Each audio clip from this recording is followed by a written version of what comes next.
Traffic Jam is on now. Welcome to Traffic Jam. I'm your host, B Love, and today we're talking Jonathan Majors and his arrest. Before we get into the conversation, I'm going to introduce my co-host, the incomparable talent, the comedian.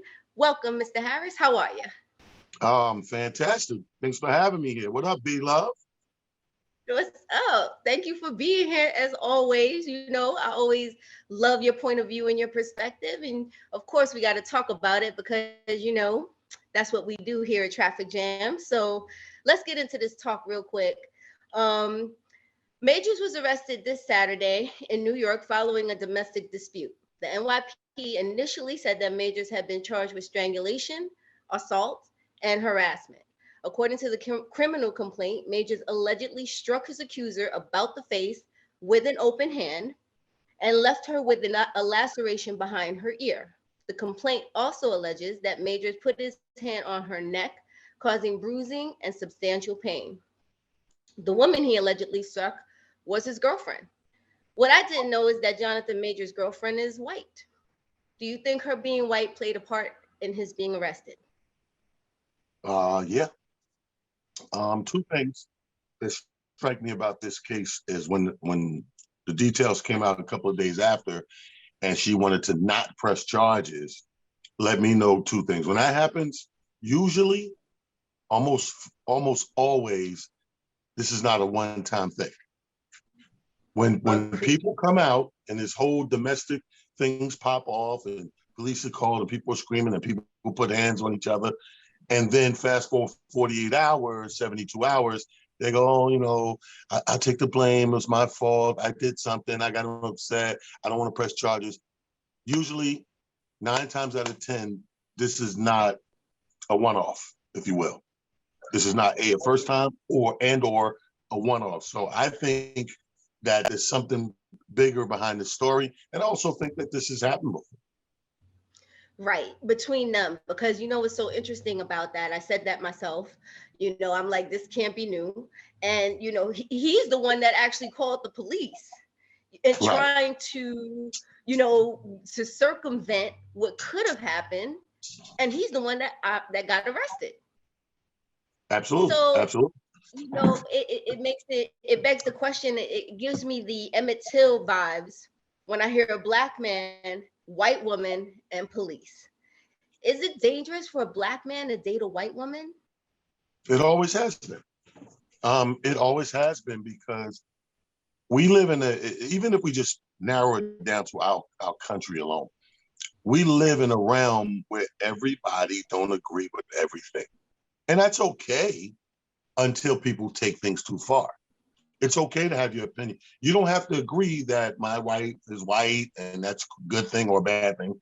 You can feel how you feel about it. But when people infringe on other people's space, you know what I mean? And God forbid, put their hands on them or yell obscenities or threats and stuff like that. To me, that's when you go too far. Like, that is an abuse on the person, whether it's verbal abuse, you know what I mean? If you put your hands on them, physical abuse, whatever the case may be. But it's always been a risk you take. I'm going to call it a risk when a person dates somebody outside their race, i.e. in this country, black and white.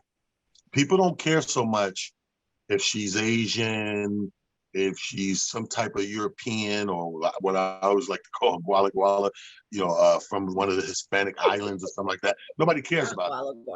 But people care for whatever reason in this country because of the history.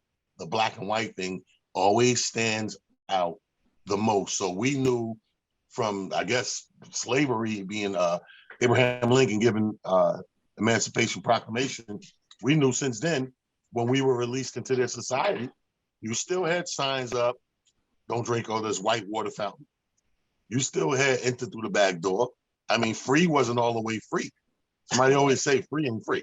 So I think, yeah, it was a thing people knew when they made that choice.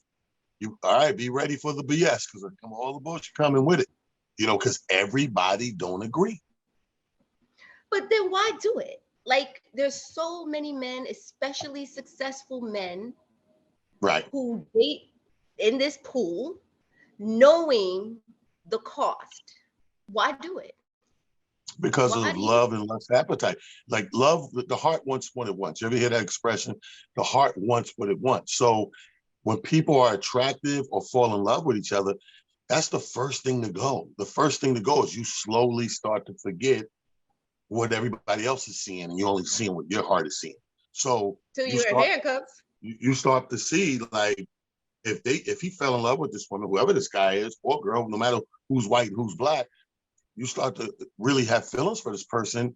You don't think about that until it's in your face again. You know, when you think about it, when you guys go somewhere, walk out, and somebody says something obscene out loud, then you go, oh, and then you realize what you're in. You can easily forget anything. It's like that guy that's hanging with a bad group of guys one night. It's not how he is. It's not how he gets down in the normal, but tonight he is. You know what I mean? Until he gets reminded, Negro, this is illegal. You know what I mean? Pull that Right. car over. Everybody come to jail. Everybody put these cuffs on. It's the same thing with love and romance. So guys have been taking the chance. And then think about it.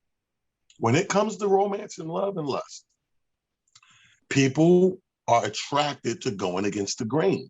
So if the country is telling you, don't you do this, you're really pushing the man to do it. Right. Well, like you said, it's all good until you're in the backseat of the police car in Mm-hmm. handcuffs, and your endorsements are getting pulled, and the compromise of all of that. But hey, if that's the cost of love, go for it. You're watching The Traffic Jam. So Jonathan Major's attorney, Priya Chaudhry, released text messages to demonstrate, in the attorney's words, that the Creed 3 actor's assault accuser admitted that she was the one who used physical force against him. The text messages from the girlfriend read, "Please let me know you're okay when you get this." Major's accuser writes in the first of her alleged messages, "They assured me that you won't be charged. They said that they had to arrest you as per protocol when they saw the injuries on me and they knew we had a fight. I told them it was my fault for trying to grab your phone," she adds later. "I only just got out of the hospital." So she's admitting, even in this, that she told them that it was her fault and Yeah, but that this is that just doesn't matter. protocol. That doesn't matter, to be honest with you. And I know this from the personal side and the business side, that when that call, you got to realize, people need to realize, and this is why us men get upset when it goes this far to the police, because we know ain't no real coming back from that. Everyone has a protocol. You got to put yourself in the police shoes. They have a job to do. And every time they get a call and got to drive to it and come with their equipment or whatever case may be, or write your ticket, use the handcuff, put you in the back, this is taxpayers' dollars at work. Let's not forget this, taxpayers' dollars. You know, when I've owned businesses and people fight in the parking lot because it's the parking lot of my business, they call 911, the fire department comes out first. And no matter if there's a fire, no matter if there's an actual fight, the fact that they got called out, someone has to pay that fee. And 9 times out of 10, it's the business property of where they were called to. So we used to Right. get hit with bills and fines, if you will, or fees, if you will, from the city and the counties because people had to come out. It cost every time we do stuff. It's cost to burn this gas in this fire truck or this police car. It costs for me to call this thing in and have backup come out and put you in handcuffs and those type of things. But women really, and I've known this from growing up, women been playing with that for a long time, thinking that, okay, well, once I calm down, I'm gonna say I'm not gonna press charges and go back to normal. That's not the case, people. There's a record of this. This man has this on a record now, and then now even more so because what they have changed over the last decade, because people were wasting taxpayers' money, the state was keeping the cases. Like back in the day, you could call on me and be like, I'm not pressing charges, and I walk free. No, not no more. If they feel like they initiated enough resources towards your call, they will pick it up. You'd be like, oh, I'm dropping charges. Okay, well, the state's going to pick it up. Right. And it's still because you got to understand, all of this is how they make money back too. Fines and court fees and all these things. This is how you make money back too. Servitude and all that stuff puts money back in the government's pocket. And this is what I tell women all the time. You got to be very sure, very careful when you play with these things. I know they're there for you to help you out, but not to be played with. Absolutely. And those things all come at a cost. even some bigger than just that. You know, we're talking about reputation here. We've talked about you can't just get it back, right? Right. So, you know, he had endorsements on the table, the Army being one of them. They recently pulled his recruiting campaign videos after the arrest. Mind you, is innocent till proven guilty. How many endorsement deals do you think he really stands to lose now? Because he's one of the hottest actors smoking right now with this Creed movie being out. And Well, I can mean, he he's recover? gonna, yeah, but see, I get it. People have now, that's a new thing they've been doing in the last decade or so too, when it comes to entertainment and endorsements and companies in association with entertainers, is that everyone has taken the better safe than sorry approach now. We don't live in those days no more where we have the luxury of, oh, wait, let's see what happens in court. Because two things. One, no one wants to wait as long as they may have to wait only to be on the wrong side of things. That's one. Right. Two, these court cases and trials, God knows how long they can drag out. Right. So if I'm a corporation or a company who I have an endorsement deal with you, you know what? Better safe than sorry. Let me put my thing on ice right now and see how this Right. thing plays out. If America, the public loves you again and say, oh, he didn't do nothing, then maybe we can talk. But if we're in cancel culture season, so if they decide you're an atrocity, you know, to the community and a predator, abusive man and all that, damn right. If I'm a corporation, I need to stay away from it because Right. people will stop being a consumer of your product for the most minute thing these days. Right. It's interesting it being the Army, and that's what they train you to do is to hurt people, protect and hurt. But hey, if it's proven that Jonathan Majors is innocent, do you think any apologies will be made? She already did. That's it. The I only mean, from the apology that he's going to get is from his accuser. And she kind of said that in so many words already when she's saying that she's trying not to press the charges and stuff like that and taking the blame. That's really the only people that do owe you an apology because everybody else is going through their protocols and doing their job. right. Even the endorsers, even the guy that said, you know what, we're going to chill or we're going to avoid the conflict. Okay. He's just covering his ass doing his job. The police who took you in, they're doing their job. Like everybody's doing their job. There's nobody else here to blame or look for apology from other than the person who called it on you. Whoever made that call, that's what I'm saying. These calls are more serious than I think people. It's like words. That's another thing. Like people with their words, man, they don't understand that the words matter, and they think that in 12 hours, 24 hours, I could just call and go, yeah, man, I was drunk, man. You know, sorry about that, man. You said some real hurtful shit to me. You really, you know, disrespected my family, or you know what I mean. You like, I thought you was my friend. Like you really said some things that I don't know if we're just going to say sorry and keep it moving. I don't think we're there. So I think the only one he can expect really is, you know, wholeheartedly is from her.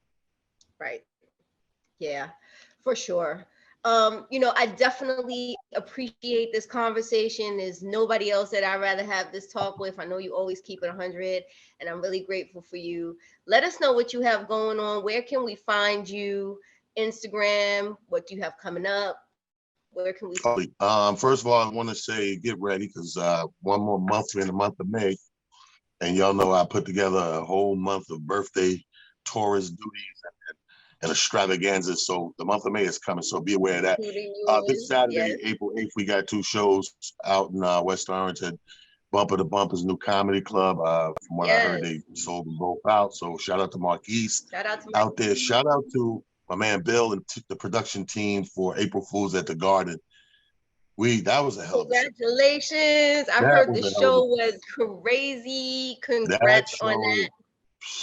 That was a hell of a show, A to Z. From Point Man, Ray DeJean, Samore, myself, Arnez J, Bruce, Lavelle Crawford. Like no bad spot in that show, and it rocked out. So we're just looking forward to doing more of that. If you're in the New York area, man, Thursday nights is popping in Queens at the Truth Lounge on Boulevard. Look it up, Truth Ultra Lounge, Merrick Boulevard, Thursday nights. We do a 9:30 show in there every Thursday. And They came up on their 1-year anniversary, so this week is a big deal. Appreciate that. But other than that, hit me on my Instagram, Talent the Comedian with a DA, Talent the Comedian, NY King Talent Harris on Facebook, or at It's Just Comedy on Twitter. Follow your boy. You know what I mean? I'll be joining the army after this show. You better. ROTC. That's the only thing that might save you. Well, it's your girl, B Love. Thank you so much for being here. Make sure you follow Talent the Comedian. Make sure you check out his shows, guys. Make sure you check me out on LGO Real Talk on Instagram every Wednesday.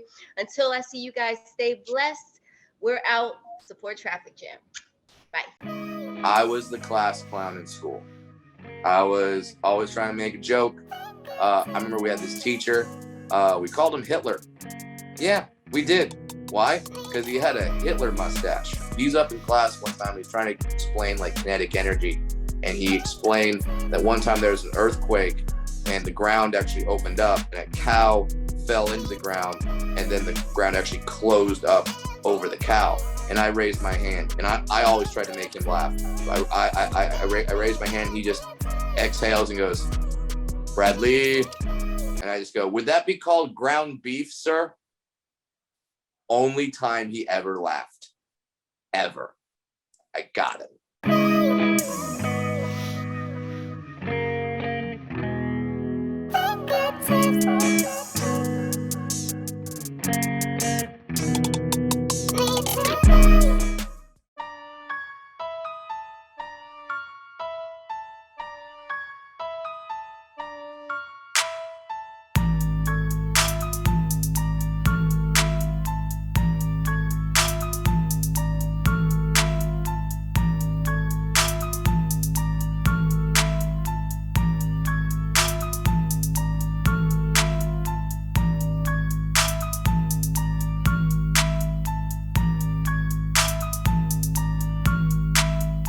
This is the Traffic Jam.